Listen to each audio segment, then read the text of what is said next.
What is up, everybody out there in podcast land? It is Friday night. You know what that means. It is time for the latest, greatest episode of the Fortress of Rock. I am your host, the Maestro, Kevin Crane. You are who you are. It is episode 149. Seems to me that means we're one episode away from a pretty big milestone. We'll talk more about that later. It is June the 21st, 2024. And as always, here on the Fortress of Rock, we start off with news of the world, our tribute to the late, great Freddie Mercury and Queen. So why not start off with some news about Queen?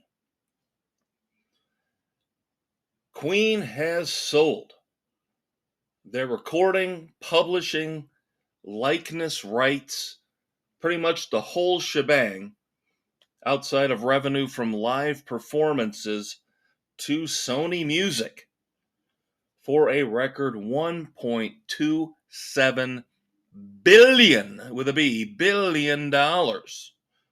Yes, again, a record, smashing the previous record, which I believe, don't quote me, but I believe was Bruce Springsteen at $500 million. And this is a mad rush right now. All these artists trying to get what they can get. In some cases like this, a lot of money. In some cases, maybe underselling a little bit. Because, yes, I agree with them completely. Streaming has destroyed their percentage of the revenue stream in terms of music revenue, what they should be getting for old music, new music, whatever it might be. And Queen is an easy sell. One of the most recognizable groups of songs out there. Really not shocking in the least, especially when the band members have either passed away or are getting older. Now they can take this money, turn around, and give it to their heirs, their children, spouses, whoever it might be. But remember, in this particular case, you're talking about Sony Music, but in general, the companies, the conglomerates that are buying these rights will get every single cent. Whether it's streaming, we all know, again, not that much coming from streaming, but advertising, licensing songs for ads, movies, all that comes back now to the company that purchased the rights. So these companies are not stupid.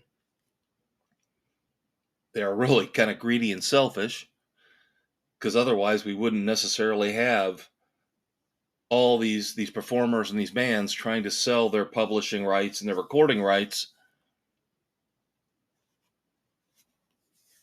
They will make this money back and more. Sony will make $1.27 billion back and more. Much, much more. So don't cry for them, and don't cry for the surviving members of Queen, because they're doing all right. And again, they go back out on tour with Adam Lambert. That money is all theirs. All right, your Van Halen news of the week. And this is depressing to me. I'm reading too much into it, so you might have to talk me off the ledge. But in a recent interview, Michael Anthony, of course, we will discuss him more later. Michael Anthony says that Van Halen basically, quote, recorded everything, unquote. And I have suspected this as a diehard Van Halen fanatic. I have suspected this. I pretty much knew it in my heart and my soul. The last album, of course, A Different Kind of Truth, now back on streaming. by the way. So somehow somebody, some villain, I guess that would be David Lee Roth, as he's portrayed by everybody else in the band, must have consented to put that album back out on streaming. But that album, most of those songs were reworked versions of older songs from the 70s and the early 80s. But we still want to hear them.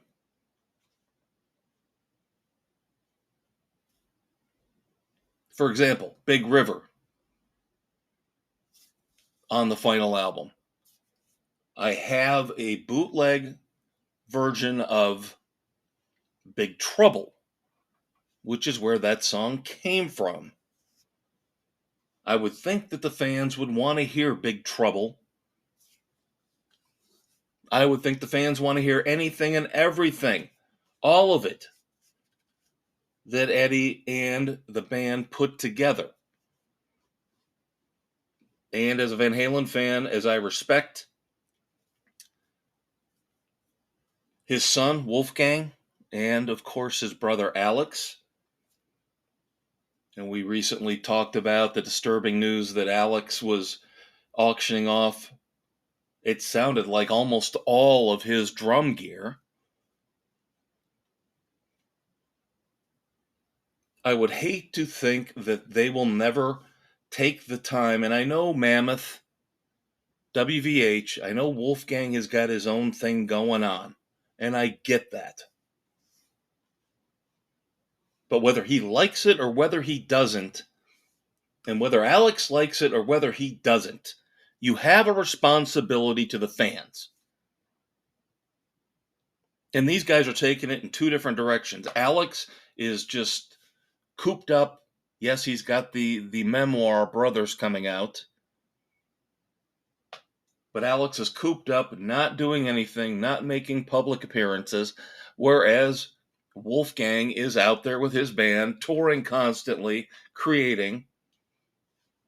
But at some point, these two have got to go through the vault and give the fans what they want. Am I bitter? Yes, I am absolutely bitter. Again, Michael Anthony says they've got everything recorded somewhere, somehow, some way.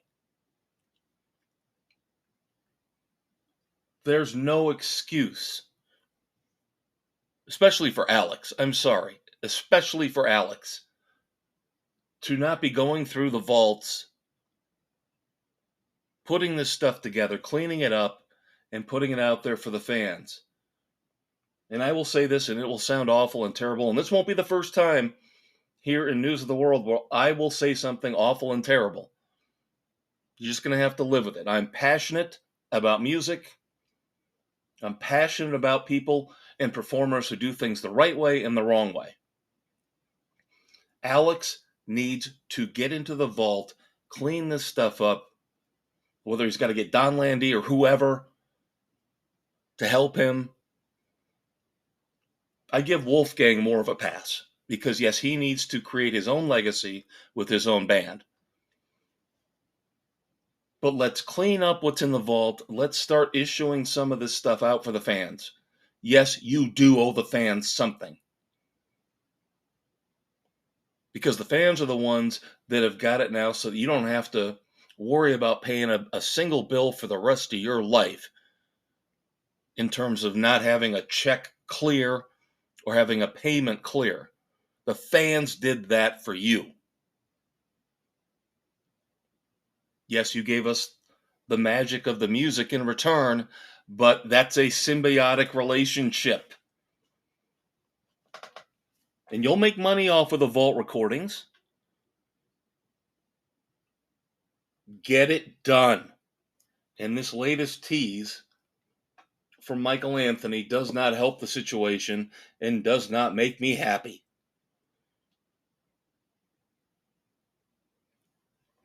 All right, one quick touring news announcement. And again, now that we're already into the summer, things are dying down. All the big summer tours have already been announced, planned, scheduled. So in the fall, we have Yngwie Malmsteen, the 40th anniversary tour for Yngwie Malmsteen, one of the greatest hard rock guitarists out there. 37 U.S. dates from September through November. So if you are a Yngwie Malmsteen guy or gal, get out there and get your tickets now. Find out if, where, and when he's performing near you. Now, we just talked about Queen and selling their publishing rights. Universal Music Group, where Sony bought the publishing rights for Queen, along with all the other stuff, likeness, publishing, recording, all of that. Universal Music Group, my understanding is, still can release the old catalog albums. And I am not a lawyer. I only play one on a podcast, so I'm not going to get into the weeds on all of that. But somehow these two big music conglomerates are tangled up and tied together. But the reason why I bring up Universal Music Group isn't really so much because of how they've got a little bit of skin in the game with this whole Queen transaction, but, and I find this hypocritical, I see all of these actors, all these performers out there crying and whining and screaming and yelling about how AI is no good, AI is going to destroy entertainment's going to destroy the movie business because you can use fake voices, fake celebrity voices to voice animated characters. And then, of course, with music, this is where we bring in Universal Music Group. You can use fake AI generated voices to create new music. And this leads me to the fact that Universal Music Group has decided to offer its artists AI models of their voices. In development is a program called Mic Drop, which will allow, yes, we'll go back to Mr. John Bon Jovi. For example, this would allow John Bon Jovi to manipulate an AI voice based on his vocal stylings he could go out on tour and he could use this mic drop platform to accentuate, to highlight, cover up the flaws in his voice, which would be a travesty. Again, I am not going to get into how bitter I am about him stealing my money. But beyond that, it will also allow him to create new music, and if he doesn't really want to sing, he doesn't have to sing. This mic drop platform will allow AI to create his voice over new songs. To me, this is a travesty. And once again, I will say, when you have the hypocrites in Hollywood and the hypocrites in the music business screaming and yelling about how AI is no good, AI is terrible, and then something like this comes along, and you hear people like John Bon Jovi or the Universal Music Group say, this will allow legacy acts to continue on well past, get ready for it, their death. So if this extends out, if this keeps going out, branches out through all the other big music companies, does this mean after Paul McCartney and Ringo Starr die, we will still get new Beatles music using AI?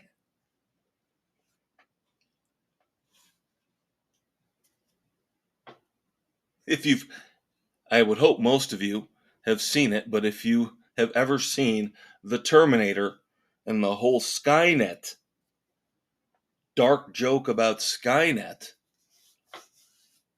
taking over and destroying all of us. This is another step in that direction. I'm not trying to be a conspiracy theorist, but come on. Come on.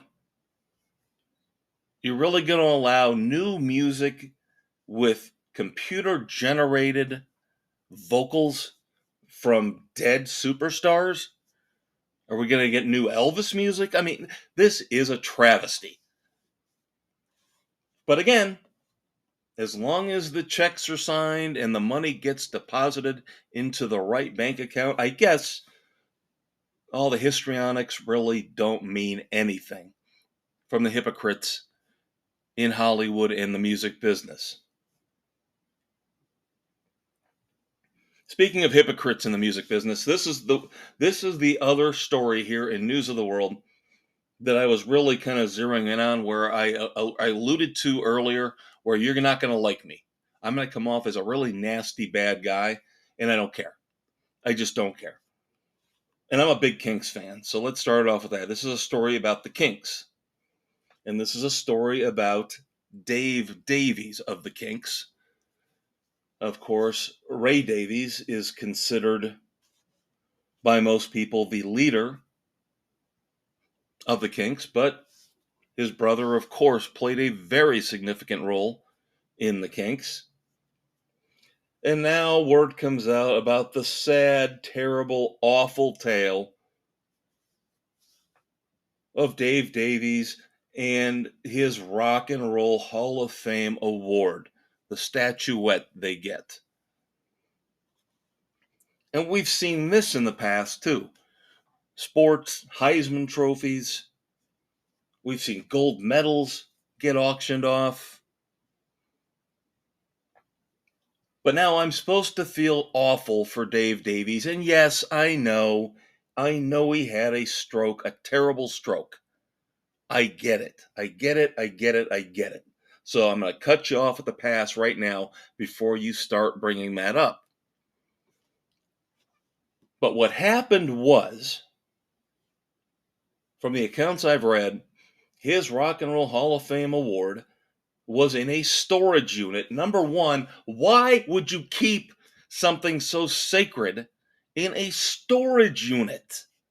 I don't care if you're living in a closet. If I had an Oscar or a Heisman trophy, or even, as much as I despise the Rock and Roll Hall of Fame, if I had the statuette signifying my induction, I would keep it, and I would have it right in front of my face all the time to remind me, hey, look what I did. That's pretty awesome. Look what I accomplished. But somehow, this Rock Hall of Fame award ended up in a storage facility, and Dave Davies did not pay his bills on said storage facility for at least a year, if not longer. So if you've seen a show like Storage Wars, you know what happens. There's a certain amount of time that goes by, and if the bill's not paid, all the contents in the storage unit go up for auction. Somebody bought the storage unit and then turned around and found this Rock and Roll Hall of Fame award and put it up again for auction. They put a price tag on it of $12,500.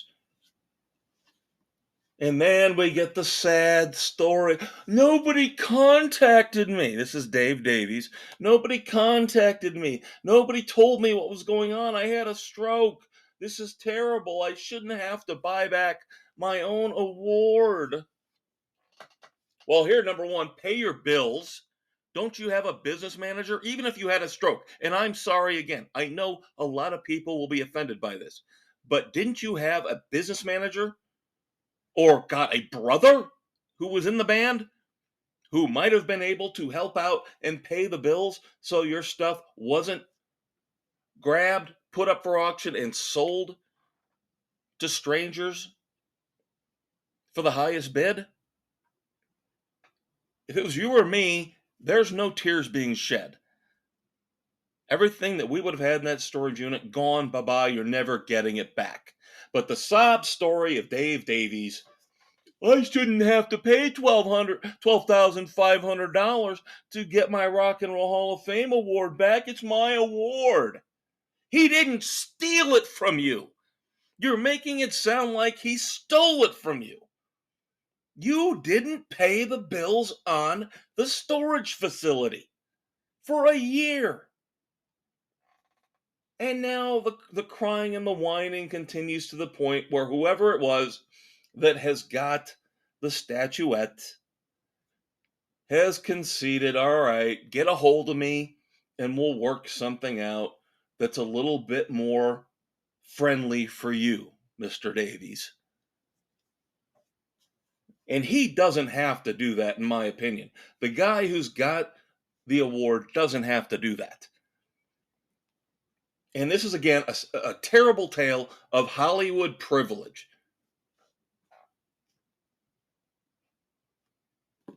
Dave Davies forfeited the right to the award when he didn't pay his bills for a year. And he can pull up every excuse and sad story in the book, including the stroke. But again, business managers, brothers could have stepped in and helped, and they didn't. I think he should have had to pay $12,500 to get it back because he screwed up. And I don't want to hear why is it that the performers, the actors always pull the sob stories out where the rest of us would get screwed 120%? Sorry, this one really makes me mad.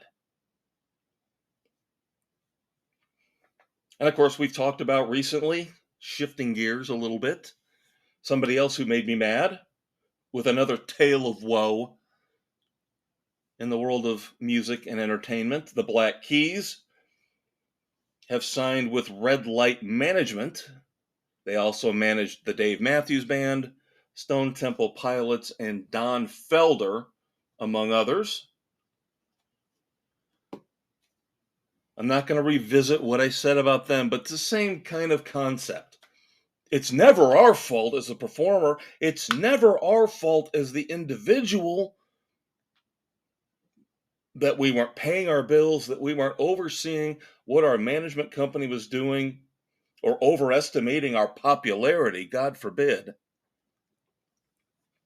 So now I can't wait for the announcement of the Black Keys now, their new, more intimate tour with smaller venues. And I guarantee you, ticket prices will be a lot less than the $100 minimum that I heard they were in these massive arenas for the tour that just got canceled. All right, some new music. I'll quote unquote that. New music from Michael Schenker. Michael Schenker is putting out, you can call it a covers album, a tribute album. It sounds very interesting, though. My years with UFO, of course, he played in UFO for quite a while. This, again, cover album, tribute album, will be out September the 20th. And I'm telling you, there are some big, huge, massive names on this, including Axl Rose, Stephen Pearcy of Rat, Dee Snider of Twisted Sister, just to name a few. Oh, and it will also feature Slash. And that's called a segue, a smooth, cool segue to my next new music story. Slash recently on an interview, probably a podcast, talking about his plans for the next year and a half. Now, last week we broke the news that Miles Kennedy has a brand new solo album coming out, The Art of Letting Go. He has also got a European tour and a North American tour coming up. But somehow, and I hope this is true, somehow Slash has found time for him and for Miles Kennedy to get back together with the Conspirators for a new album, supposedly, that is going to be recorded in the second half of 2024. I would assume for release in 2025. Great news there. And again, Miles Kennedy fighting Dave Grohl for the hardest working man in rock and roll title. I love it. Those two guys are old school. They can't sit still. They are always working, touring, recording, working, touring, recording, and I love it. So now I'm waiting for Dave Grohl to announce a new Foo Fighters album. Because now Miles Kennedy's got him with a solo album and rumors of a new Conspirators album with Slash. But part 2 of this, Slash says that 2025 is all about Guns N' Roses. A little bit cryptic there. Kind of alludes to a small tour, which sounds sarcastic, which I would assume to mean a massive GNR tour coming in 2025. And hopefully they'll put all these songs, these little strays that they've been distributing over the past year or so, put them all together on a new album for us in 2025. Who knows? We can hope that this will happen. I don't know if it will. Again, it seems like we say it every week. There's not a lot of money in new music, but if you're creative, that's what you do. You create. So we'll see if we get a new album from GNR in 2025, but it does sound like they will go back out on a massive tour, even though Slash says it's just a small tour with a few dates. Again, sarcasm noted, Slash. Finally, in news of the world, couple movies to discuss. And it seems like biopics and movies and documentaries are really taking hold. Maybe this is another revenue stream for legacy acts. And that would definitely include the Scorpions. News has come out that there will be a Scorpions biopic called Wind of Change. Has not been cast yet, but is already set to film later this year in 2024. And they have already got it planned out for a 2025 release. Be very interesting to see if this goes to theaters, if this goes to streaming. Scorpions, I love them. I would see this, but in terms of mass appeal, I don't know. They're right on the edge there. I don't know if you're going to bring mainstream movie audiences in to see a biopic of the Scorpions. So it would not shock me if this ends up going directly to streaming or at least limited release before that. And then finally, if you have not read the book, Nothing But a Good Time, which came out a few years ago, chronicling the 80s hair metal, hard rock scene, brilliant book. Paramount Plus later this year, again, 2024. I believe this is going to be a 3-part docu-series interviewing a lot of the people who were interviewed for this book. I believe that would include, among others, Stephen Pearcy, the aforementioned Stephen Pearcy on Michael Schenker's UFO tribute album. Also, I believe Dave Snake Sabo of Skid Row will be in this, but 3-part series chronicling the rise of 80s hard rock and hair metal. It does tend to focus more on the West Coast Sunset Strip, but there is a little bit of the East Coast, the Bon Jovi, Cinderella stuff that's brought in. Again, you have got to read this book if you have not. It is fantastic. And if you want to be lazy and not read it, then Paramount Plus is the way to go later this year. All right, next up is Breakdown, kids. Top music, new music of the week coming up next.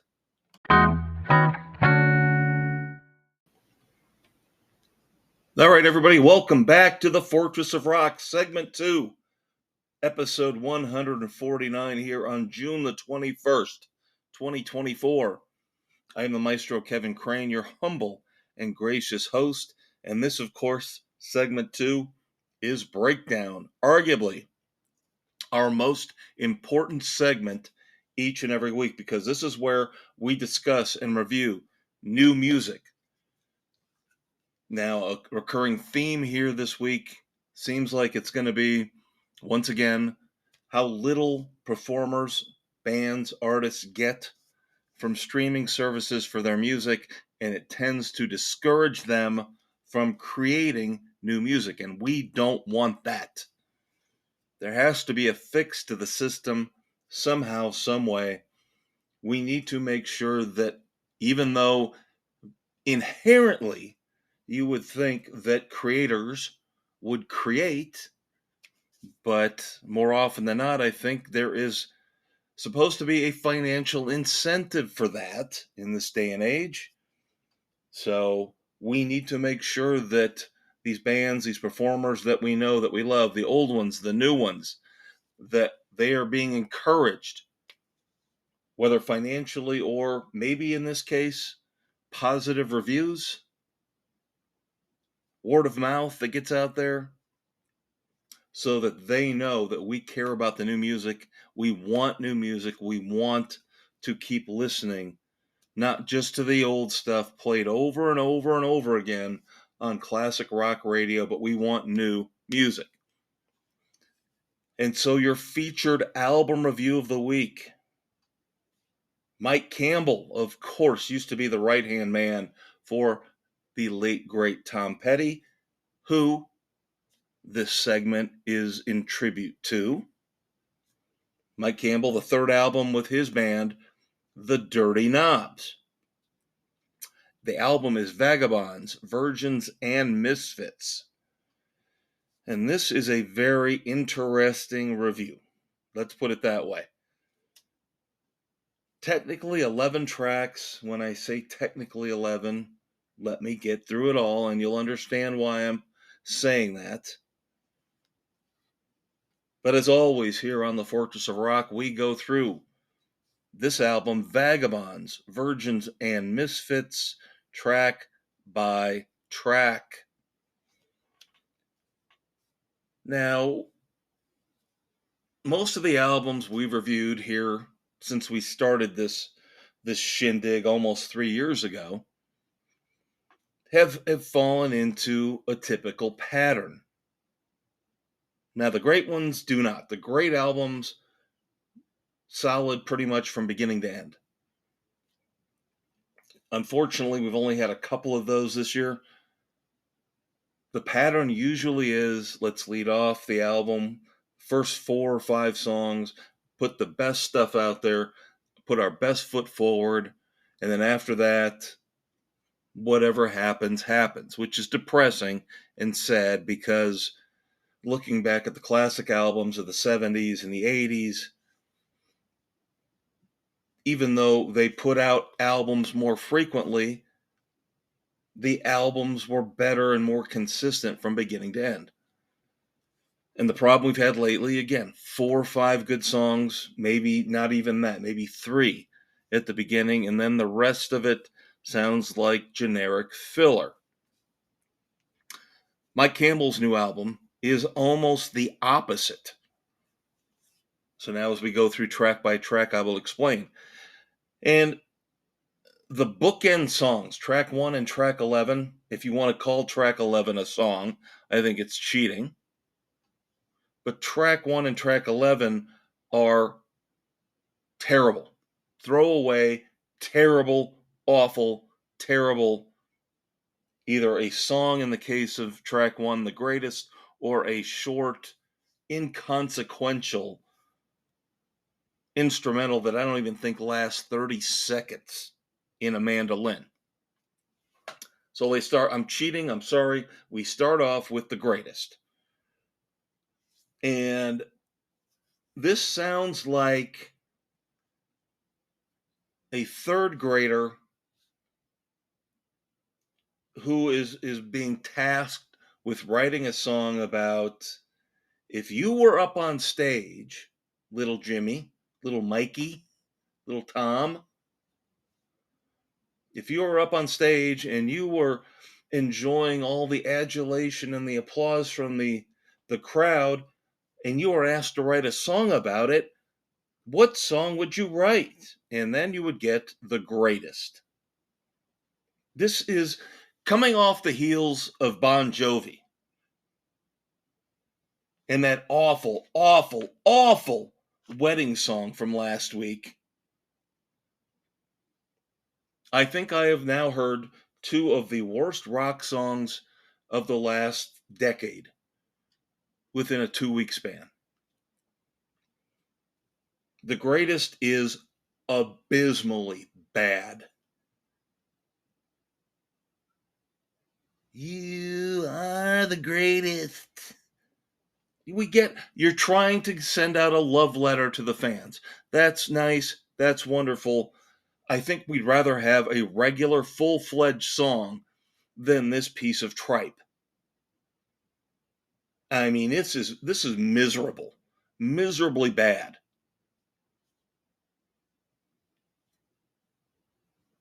Lyrics, and this is the one problem I have with the whole album. Now, it starts right off with the greatest at its low point, but Mike Campbell is not Tom Petty in terms of songwriting.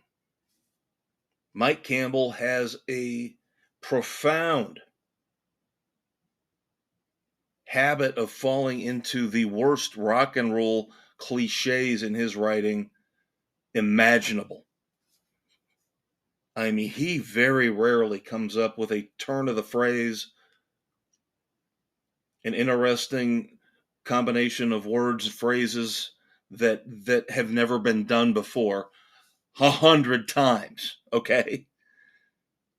And I know I'm starting off this review very negatively, but it's actually going to get better. But this was the absolute worst song in the world to start this album off with. It should never have even been included. It should have just been lopped off. He should have started with track 2, Angel of Mercy. Now, Angel of Mercy isn't my favorite song in the world, but at least it's solid. It was the second single that came out right around the time the album was released. It's got some decent slide guitar. Again, it suffers from a lack of imagination when it comes to lyrics. And I think the thing is, you're going to find as we go through this album, it's very enjoyable and it's very listenable, but it's more because it feels like comfort food. It just feels like a collection of songs that you've kind of sort of heard before. And they're not objectionable, they're mildly catchy. The lyrics aren't going to inspire you to hate, think, feel all that much. Maybe reminisce a little bit. And then the first single, which we reviewed here recently on The Fortress, track 3 is Dare to Dream, which again, listenable, not terrible, but not anything exciting. And Graham Nash supposedly is on this, although maybe outside of a moment or two where you might hear him on harmony vocals really doesn't have an impact.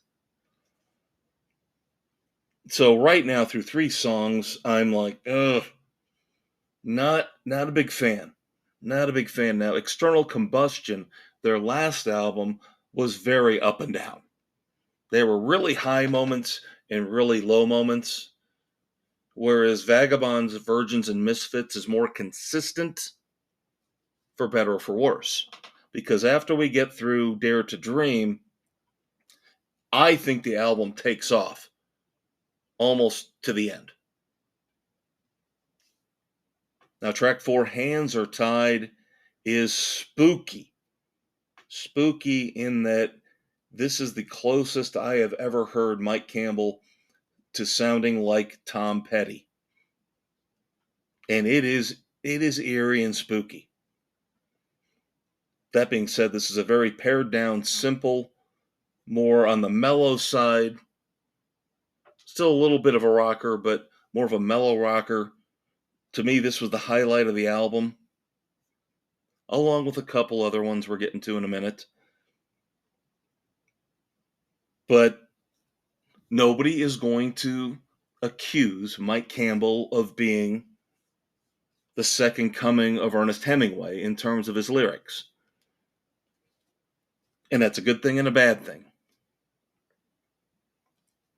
But Hands Are Tied is phenomenal.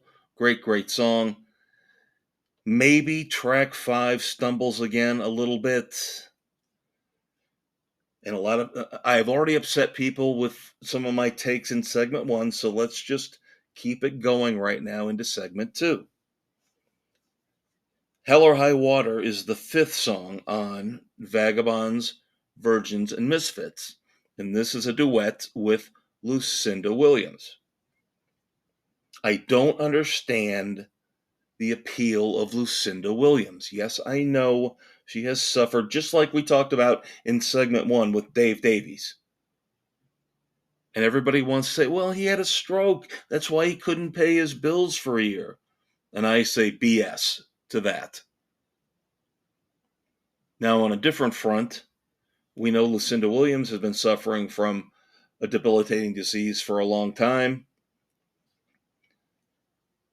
But that being said, why is she so respected in country music? Why is she so highly thought of? I just don't see where she's better than if I walk down to one of the local bars and listen to a young woman singing. I don't think Lucinda Williams necessarily sounds any better than somebody like that. I really don't. If I went down to Nashville and dropped into a random bar, I guarantee I'm hearing some woman who sings better than Lucinda Williams. But Lucinda Williams has got this legendary power, this pull that everybody loves her, respects her, admires her. I know she's had tribute albums, cover albums done on her behalf. And again, I know health issues are involved. Now, Hell or High Water, not terrible. Not terrible. It's fine. But it's not the be all end all. It's just not. And then the album finally starts to pick up the pace a little bit again with So Alive, track 6, and track 7, Shake These Blues. These two songs are right up there with Hands Are Tied for me in terms of best songs on the album. They rock. Once again, no earth-shattering lyrical turns of the phrase, anything like that. They're just fun. Shake These Blues kind of goes a little bit all over the place, but still very, very good. And then you've got a really cool riff that's the basis on track 8, Innocent Man. Another really good song. Maybe not quite as good as the two songs before it, but still very good. And then track 9, Don't Wait Up. Another solid song. More guest stars on this one, Chris Stapleton. And then, of course, Mike Campbell's bandmate in the Heartbreakers, keyboardist Benmont Tench. And then what I consider the final song on the album is track 10, which is My Old Friends. And this is a drinking song that would make George Thorogood envious. So maybe this is the one time where Mike Campbell actually lyrically outdoes himself. Because, of course, we love George Thorogood and we love songs like I Drink Alone and One Bourbon, One Scotch, and One Beer. But Mike Campbell on this song, My Old Friends, is trying to pull all of the booze guns out of his holster. And it works. It works. It's very fun. It's very cool. And once again, I would have accepted a shorter album. I would have taken 9 songs, take out the greatest, throw that away because that is embarrassing garbage. Take out track 11, which, again, an instrumental that doesn't even last 30 seconds. Amanda Lynn needed to go away as well. That's just that's a joke. That is trying to fool people into thinking, well, it's an 11-song album. So it's really long enough and it's worth your while. No, it's not. No, Amanda Lynn should have gone away. That's worthless. The greatest is terrible. That should have gone away. 9 songs would have been better. 9 songs, and I probably could have given this album a solid, wholehearted recommendation. Whereas with what we've got, I will give it a mild recommendation. It is easy on the ears. Like I said before, it'll feel like comfort food. It'll feel like you've been here before. You're wrapped up in a warm rock and roll blanket, although right now it's so hot you don't want a warm rock and roll blanket, but you get what I'm going for here.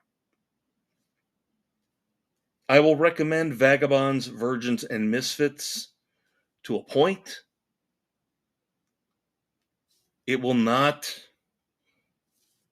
I don't think it will not make an appearance in my top 5 albums of the year, but I will listen to it again. It will be very soothing rock and roll background noise. Let's put it this way. I've heard better this year, but I have heard a lot worse. I would just say skip track 1 and stop it after track 10. Those of you who actually know how to use technology and who still like CDs could just burn a different copy. You can switch up the sequence all you want. Hell, you can do that, I guess, with technology any way you want. So go for it. Because I think you would end up doing better than what they did here with Vagabonds, Virgins, and Misfits. Now, we've got 2 songs to review this week. Let's start off with the really, really good one. The hardest working man in rock and roll, next to maybe, possibly, Dave Grohl, is Myles Kennedy. Of course, Myles Kennedy, lead singer, co-lead guitarist for Alter Bridge. Also, frontman along with Slash with the Conspirators. And then, of course, has a very solid solo career going. Well, I have talked about it with Creed being out there on their reunion tour. God help me. Let's hope this is a one-off deal. Myles Kennedy is not going to sit still. He is not going to stand pat. We talked about Slash talking in segment 1 about how he's already got plans to get into the studio before the end of 2024 with Myles Kennedy and the Conspirators for a new album. I don't know how that's going to work looking at Myles Kennedy's tour schedule, but I guess they only need 3-4 weeks to make it work. And now you can do all of it remotely. But Myles Kennedy's brand new solo album, we disclosed last week, The Art of Letting Go, coming out October the 11th. The first single is Say What You Will. No, it's not the great legendary Fastway song, but it is damn good. Now, Myles Kennedy, on his solo work, has had a tendency to get a little mellow at times. Nothing wrong with that, especially if you can do it as well as he can. But Say What You Will is a hard-rocking gem. This sounds like something that Alter Bridge could have just ripped to shreds. But Miles Kennedy goes, you want to do Creed? You want to go off of Scott Stapp, who's not even a third of the creative force, the singer that I am? You go ahead. I will show my fans, I will show the kids out there in rock and roll land what we can do.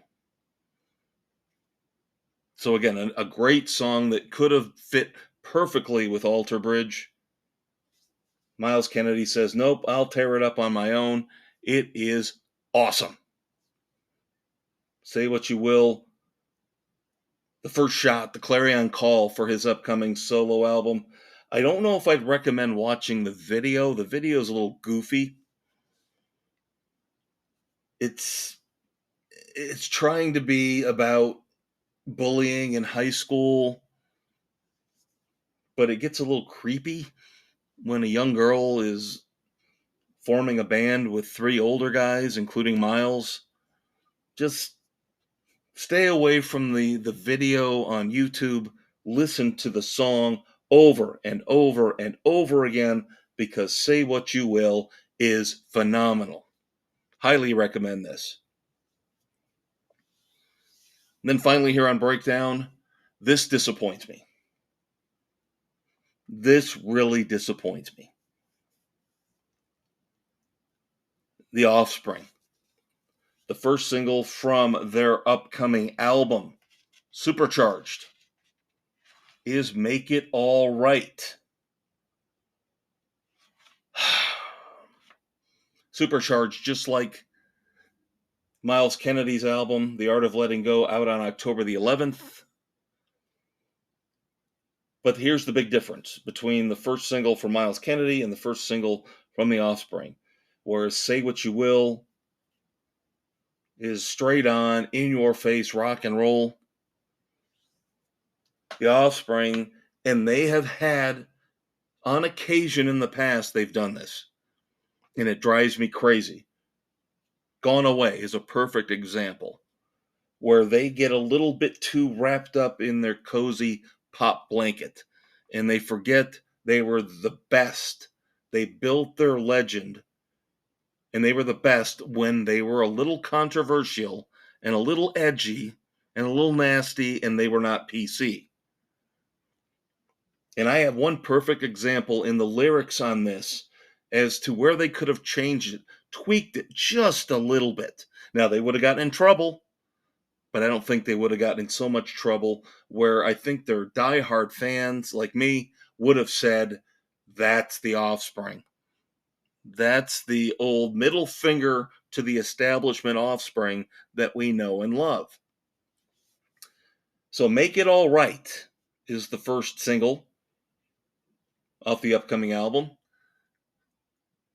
And it is a little cute, nice love song, pop gem. It's not mellow, but it's poppy. It's borderline rock. Now, remember back in the day, the awesome, arguably their greatest song, one of their greatest, is Pretty Fly for a White Guy. And the title itself is politically incorrect, strengthening the point I just made a couple minutes ago. And they had the female voice, give it to me, baby. Well, they have another female voice that kind of interjects every once in a while in Make It All Right. And the first time, and maybe this was me, I was projecting the old politically incorrect Offspring into what I heard the first couple times I listened to the song. Now, I still said to myself, this song still isn't great.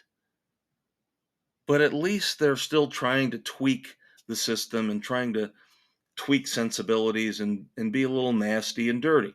Because at the very beginning of the song, you hear the female voice what she really says, which makes the song so much weaker. She says, "All I want to do is to fly away with you." And after a couple listens, when I found that out, I was like, "Oh, puke. Are you serious? What are we getting into Christopher Cross territory now? What is that?" Because what I thought I heard the first couple times, which I think would have made for a better Offspring song, and again would have saved some face with the diehard fan base, is I thought I heard "All I want to do is to violate you." And at least you're getting the old school Offspring nastiness and dirtiness in there before you kick into your pop sensibilities. Ugh. But I couldn't even get that. So now I have to write songs for the Offspring. I have to do everything. So as you can tell, I am not a fan of Make It All Right. This could be right up there with, or right down there with Gone Away as one of the weaker releases from the Offspring. And this does not bode well for the album. Just not a good sign, not a good omen when the first single is this bad. Now, we can go back to our review of Mike Campbell and the Dirty Knobs and say that, hey, Maestro, you weren't a big fan of the first single there, Dare to Dream, yet the rest of the album was pretty good, with a few exceptions. So yes, I will always keep an open mind, but Make It All Right, I cannot recommend to anybody out there, even the most loyal of Offspring fans, because if you listen to this and you like it, you are not an Offspring fan. You're like a Taylor Swift or a Celine Dion fan. Ugh. All right, so that's going to do it for Breakdown. Segment 2 is over. Fini. Done. We have got a quick, cheesy musical interlude for you, and then Doc Brown and I jump into the rock and roll time stream in the DeLorean. Going back in time for I Want to Go Back. Just a few short seconds away. We will be right back.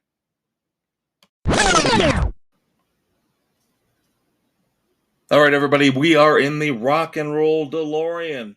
It is segment 3 here on the Fortress of Rock, episode 149. Recording here on June the 21st, 2024. I have Doc Brown in the pilot seat. To my left, oh, Doc, we can't say cockpit anymore. That's not politically correct. And by the way, did you change the coolant? Did you flush the antifreeze? Because it is hot. It is hot out. Good? Okay. We're covered. So as Doc Brown gets us up to 1.21 gigawatts. So we are fully immersed in the rock and roll time stream and can bring you all of our birthdays and anniversaries, classic album releases, and moments in rock history. I will take care of my little bit of business, which I have to do every week, here on the Fortress of Rock. First up, you're listening to us somewhere, and thank you for that. But you have options and you have choices. Kind of like stepping up to that big self-serve soda machine that all these places, McDonald's and Taco Bell and Burger King, are quickly pulling away from us because somehow, some way, they're losing money on those, which I find ridiculous. But you sit there and you go, do I want Pepsi? Do I want Coke? Do I want mug root beer? Do I want Sprite? What do I want? What do I want? And yes, I know nobody serves Pepsi and Coke because they're competitors. But you have choices, you have options. That's my point. You can find the Fortress of Rock anywhere at any time. New episodes every Friday night on Spotify, Pocket Casts, Apple, iHeartRadio, Overcast, Amazon Music, Castbox, and Audible.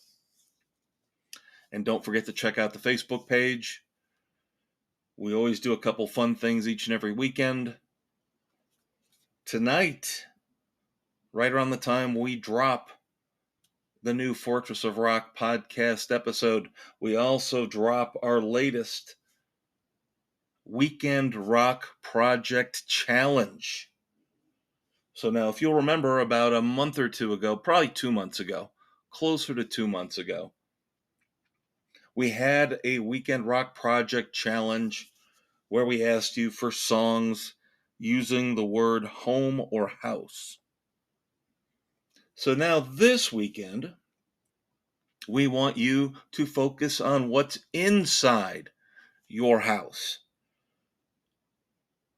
We want your best rock songs, your favorite rock songs that mention a piece of furniture or an appliance.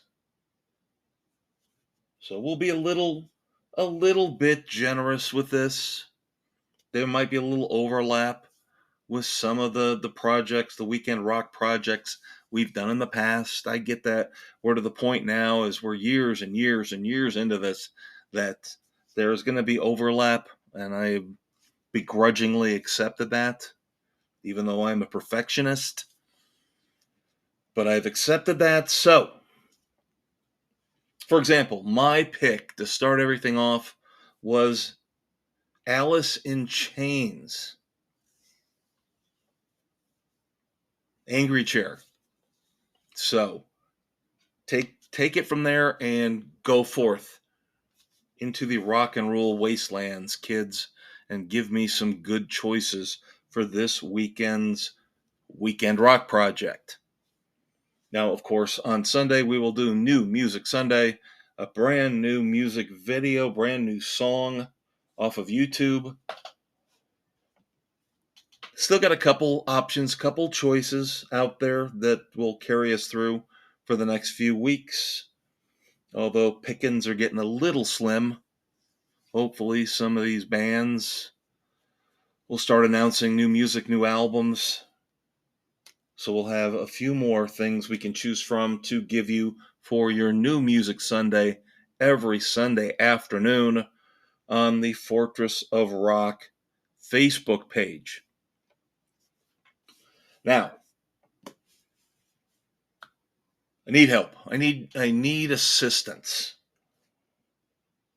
Not in an intimate, getting old, gotta be helped across the street or other things kind of way. But I need help and I need assistance in terms of my brain. As much as it lives and breathes rock and roll, I still can't figure it all out. I still can't cover it all. So I need help. I need sources. And I've got new news when it comes. Well, news is new. Okay. I've got news about one of my sources. Great news that might help this segment in particular. Segment 3, I want to go back, of course, our tribute to the late, great Eddie Money. Now, our 3 main sources, let's do it backwards this week. First up, the Van Halen newsdesk.com. And this week, for instance, this week is where they helped us out with that story about Michael Anthony and how Van Halen basically recorded everything that came from them. Now, I do believe that UltimateClassicRock.com also discussed and covered that. Now, the good thing about UltimateClassicRock.com is now they're going to help out the third source. My third source is ThisDayInMusic.com, which is where I get most of the good stuff here for I Want to Go Back. It looks like now Ultimate Classic Rock is going to start delving a little bit deeper than ThisDayInMusic.com in terms of the hard rock anniversaries, whereas This Day in Music is a little bit more international. They cover a lot, especially over C's in the UK, ultimateclassicrock.com, and let's see if they stick with this. I noticed this just a few hours ago today as they posted their rock and roll anniversaries, this day in music, if you want to call it that, for June 21st. So if they keep this up, they will become an even bigger source for information here on the Fortress of Rock. So kudos to them. Shout out to them for this. And as I mentioned, thisdayinmusic.com will still be an absolutely irreplaceable, vital source for information here on the Fortress of Rock. Now let's get into it, shall we? Anniversaries for June the 21st. We're going to go back to June the 21st, 2015, and we're going to bring up Taylor Swift. I know. You're sitting there going, what are you doing, Maestro? This is the Fortress of Rock.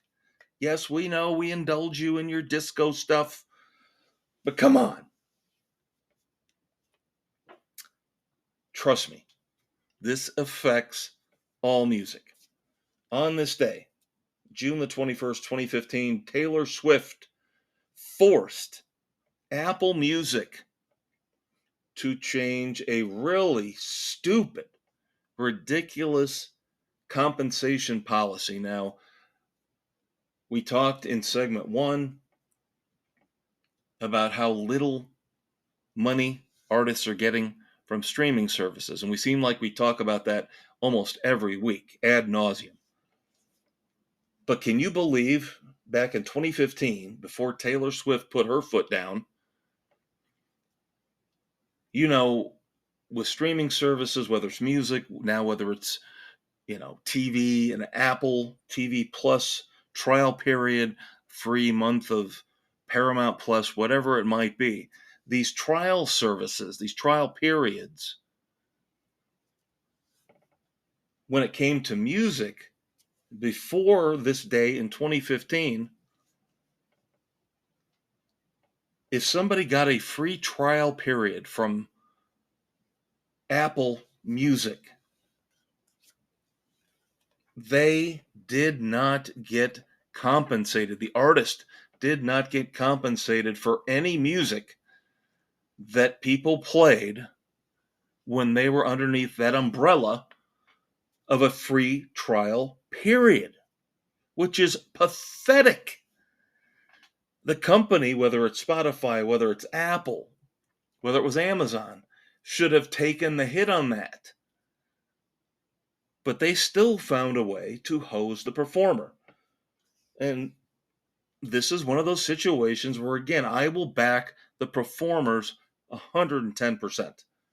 These streaming music services are basically getting away with financial murder. I don't know if there's any way to fix it in the future. I don't know if they can. It would be nice, because simply enticing artists to put out new music because they know they're going to get more money for it, maybe that's the solution. Maybe if it's music that's been released only in the last 2 years, they get a higher percentage as opposed to their legacy recordings, their catalog recordings. I don't know, but there's got to be a solution out there. But on this day in 2015, Taylor Swift forced Apple Music to actually pay artists when their songs were played during a, quote, free trial period, unquote. Just ridiculous. Pathetic and ridiculous that she had to be the one, not saying she didn't do the right thing. Great move on her part, but the fact that this even had to happen is pathetic. On this day, June the 21st, 2001, blues legend John Lee Hooker passed away. On this day, June the 21st, 1975, Love will keep us together. The Captain and Tennille had the number 1 U.S. single with Love Will Keep Us Together. One of the greatest songs of the 70s. Same day, June the 21st, 1975, Ritchie Blackmore quit Deep Purple in order to form Rainbow. June the 21st, 1966, Jimmy Page made his live debut with the Yardbirds in London.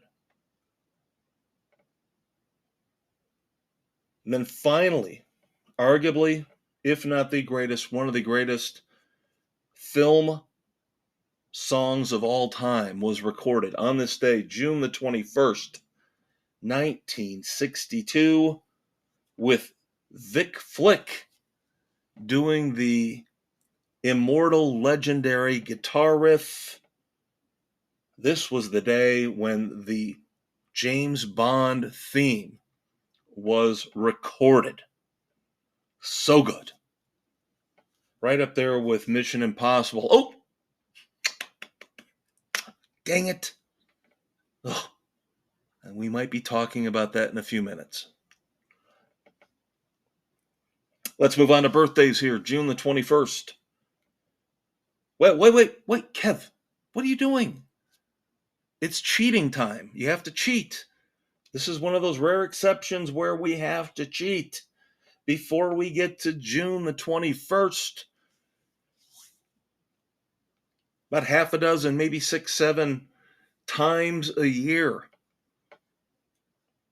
we will stray from our date, the episode date, because of course that means we have a Van Halen birthday.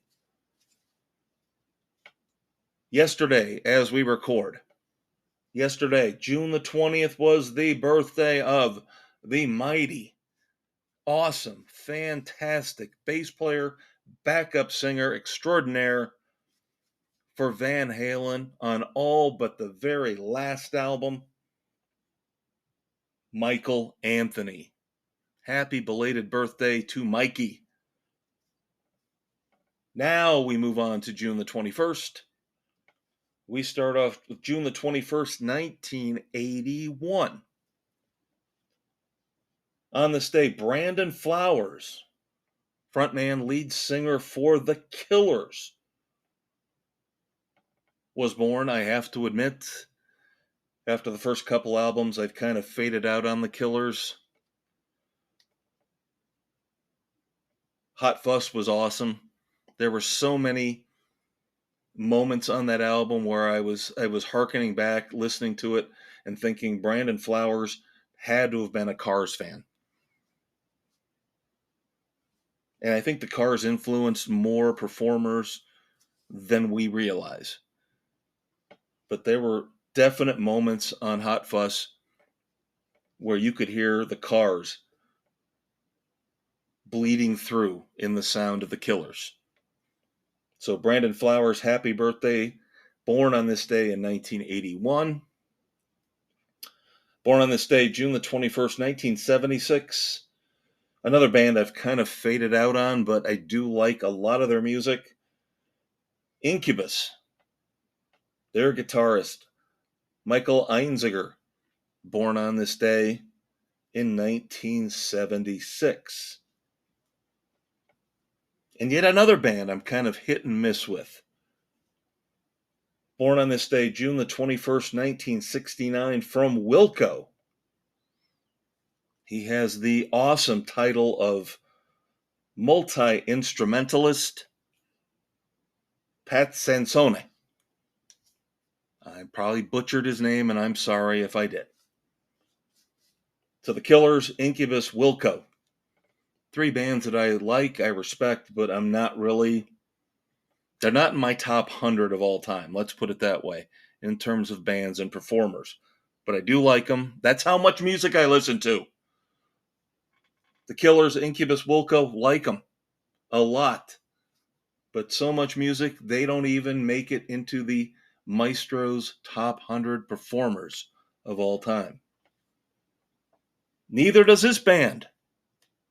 Another one I respect and admire, although this one pretty much, yes, they're active, but it's not the same. Born on this day, June the 21st, 1957, Mark Brzezicki. See, this one's a nightmare to try to pronounce. Mark Brzezicki.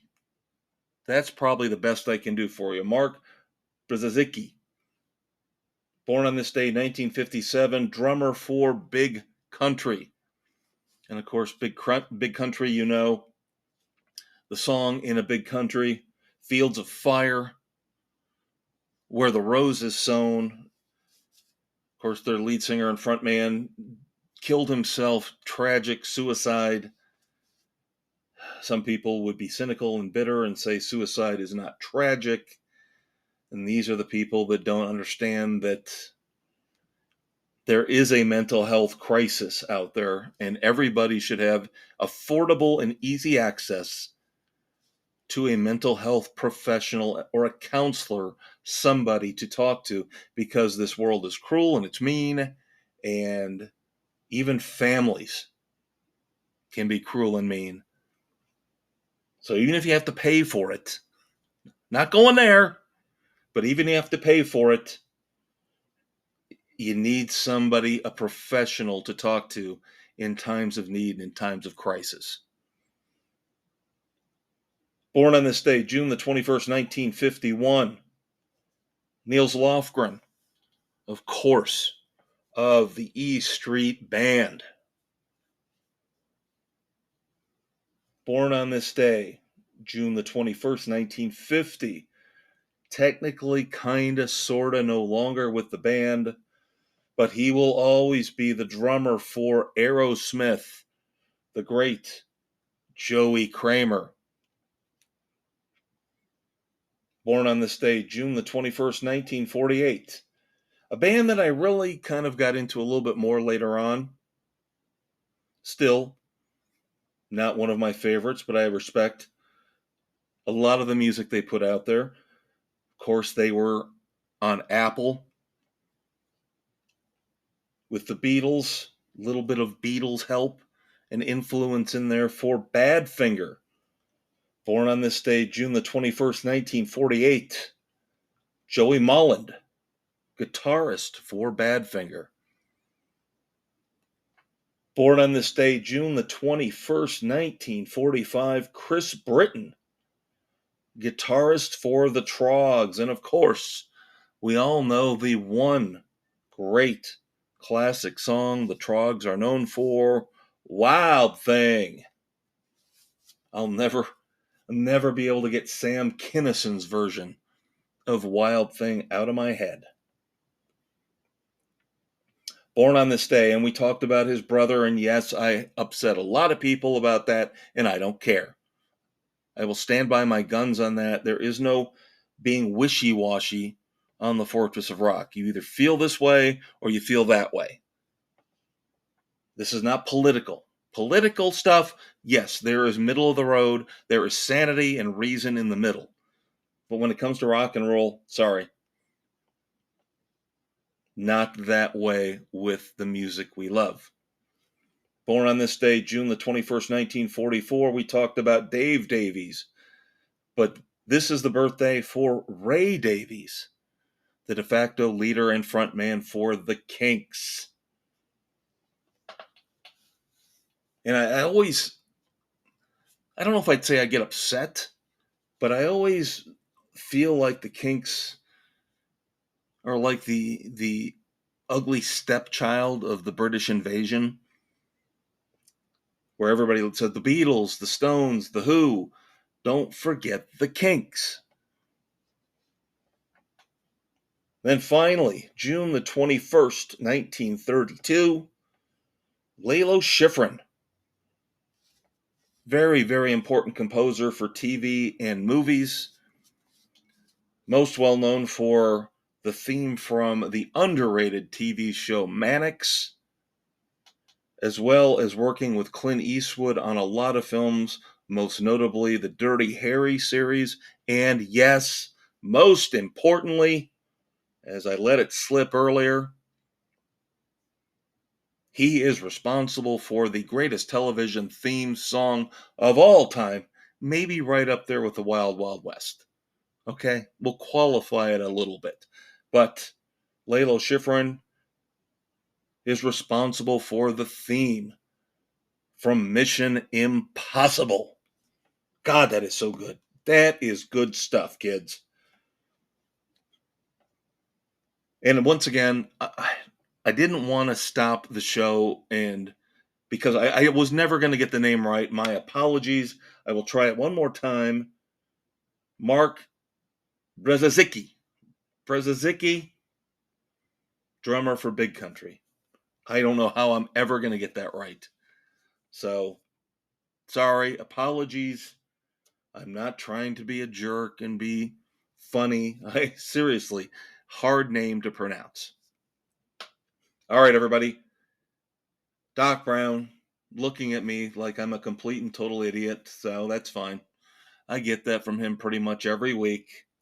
I always find a way to upset him, and then I just kind of go, yeah, and who's the idiot with the big white hair sticking out all over the place like he just stuck his thumb into an electrical socket? That's not me. We've got one final segment left after a quick, cheesy, brief music interlude. And you know what that means. It is time to wrap it up. I'm the Maestro, Kevin Crane. We'll be right back here on the Fortress of Rock.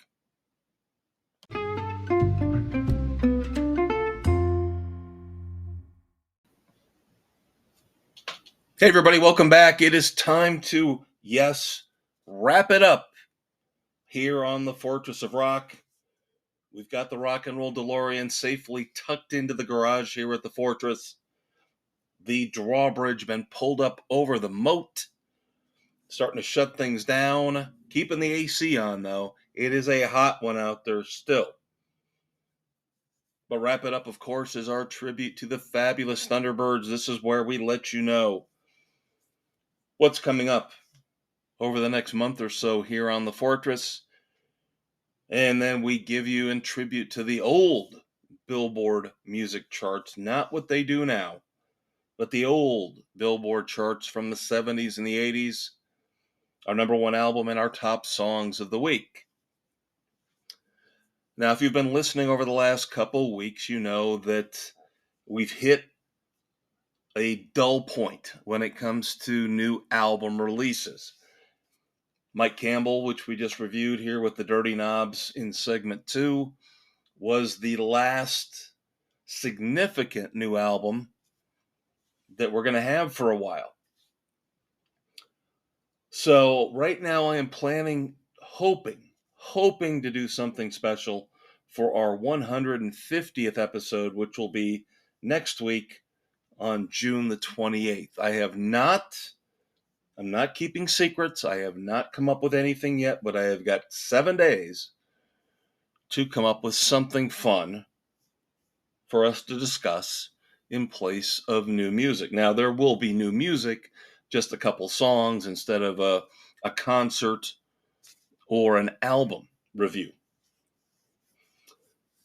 So the next 3 weeks after that, basically the next 4 weeks after that, are close to being planned out, but still a little flexible. I'm looking at episode 151, which will drop on July the 5th, as finally that being the episode where I will give you my full review of the entire long documentary about Bon Jovi, Thank You, Good Night. I would have had it done by now if it wasn't so, again, long. And then episode 152, which will drop on July the 12th. I'm hoping there. And when we talked in segment 1 about Nothing But a Good Time being turned into a series on Paramount Plus and the Scorpions having a biopic coming out, there is a lot of crossover going on right now with biopics and documentaries. This is a way for performers, for bands, to get the word out about where they are, what they're doing, and who they are. So on July the 12th, we've talked about this in the past. I've started to delve into it. The 3-part series from PBS, Disco, Soundtrack of a Revolution. I should have that done in a couple weeks and we can review that.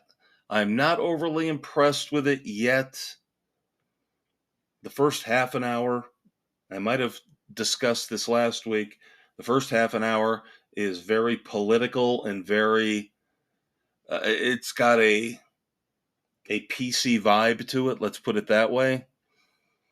There's not a lot of talk about the artists and the music. And then finally, towards the end of that first episode, they do start to bring up some of the early 70s musical influences for the disco, as they call it, revolution, which is more of what I was looking for.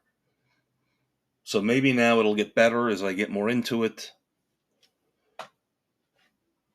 And then once we get to episode 153 on July the 19th, things kick back in a good way. July the 19th, I will have my review for you. Concert review of Party Gras 2. Bret Michaels, Dee Snider, Don Felder, Lou Gramm. Down in Noblesville, Indiana. So cannot wait to pass that one along to you. And along with that, looking at also giving you a review of, with the expanded edition of For Unlawful Carnal Knowledge that's coming out, want to review the live Dallas concert part of that. Because that, of course, has not been released ever before. So we're kind of looking at that live Van Halen performance as a separate entity. Breaking the rules again. Yes, breaking the law. Because we don't like to review live stuff or cover albums, that type of thing. But this is very important. So we'll look to review that for you, hopefully on that episode along with Party Gras 2. And then the week after that, episode 154 on July the 26th, looking to review the brand new Deep Purple album, Equals One. So we got a few weeks here to play things fast and loose before we get right back with episode 153, concerts, albums, and we launch from there going forward. Shouldn't have any issue filling up Breakdown each and every week with good new stuff. Now, as I mentioned, might not have a new album to review over the next few weeks, but we have new songs. And this is where we can catch up on some of the things that I have mentioned in the past month or so. Mark Knopfler's Record Store Day EP, The Boy. We can fit that in somewhere. The Hold Steady, that double-sided single release they put out with Radar and Leda, and The Death of the Punchline. Still have not forgotten that. But for sure, next week, we will review that new song from Def Leppard with Tom Morello, where they did the really cool marketing twist where you had to call in for a couple days. Only lasted a couple days, which I wanted to see them keep that going for a week, at least a week before they released the song in its entirety, but only a couple days of the tease with calling in on a phone and listening to a snippet, a lo-fi snippet of their new song, Just Like 73. And then one of my favorite bands that most of you probably do not know. This is disheartening. This is really disheartening because the only parallel I can give you is U2. When U2 branched out just a little bit, just tweaked and changed things and came up with the masterpiece Achtung Baby. And you can agree with me, you can disagree with me, that's fine. But after that, for the next two albums, they went off the rails. They went too far into experimentation with Zooropa and pop. And one of my, again, favorite smaller bands, the Black Moods, their last album, I believe, was my album of the year recently. I believe it was 2023, maybe 2022. Into the Night was phenomenal, kept their winning streak going. And after that, I said, this band can do no wrong.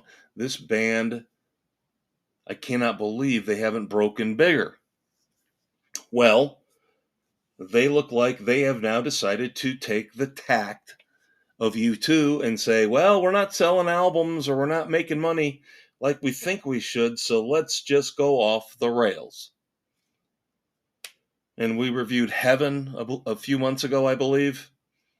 And now their new song, their second release, I'm assuming this will lead into a new album at some point, just came out, the song Sugar. And I just don't know what this band is doing. Is this a situation where we reviewed Collective Soul about 3 weeks ago? 2-3 weeks ago, and we talked about how Ed Roland seems like he's exerting more of an influence on the band, for better or for worse. Is this what we're seeing now with the Black Moods? Is their lead singer, pushing things the way he wants them to go, and the bass player and the drummer don't have much of a say?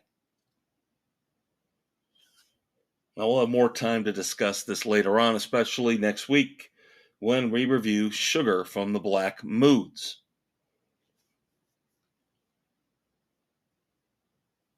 So that leaves what? That leaves our top album and our top songs of the week. Once again, our tribute to the old school Billboard charts, back when they actually worked, back when they actually mattered, and you could make sense of them, and Taylor Swift didn't own the top 12 positions on the Hot 100, because that's just stupid and ridiculous, but I digress. So most of the time, when we have a new album, you know what that means for the number one album. If it's not a complete and total piece of garbage, that album usually is my number one album of the week because that's the one I listen to the most. No exception this week. It'll be interesting now for the next 3 weeks, though, what happens. Without a new album release, we're going to have to be digging into some of this older stuff from the past couple months. Maybe Collective Soul gets a little bit of a bump back. We'll see. But for this week, the number one album here on the Fortress of Rock is Mike Campbell and the Dirty Knobs with Vagabonds, Virgins, and Misfits. Now, our top songs we'll take as one of our two top songs of the week. We'll take my personal favorite from Vagabonds, Virgins, and Misfits. We'll take the eerily creepy sounding, almost exactly like a Tom Petty song, in a good way.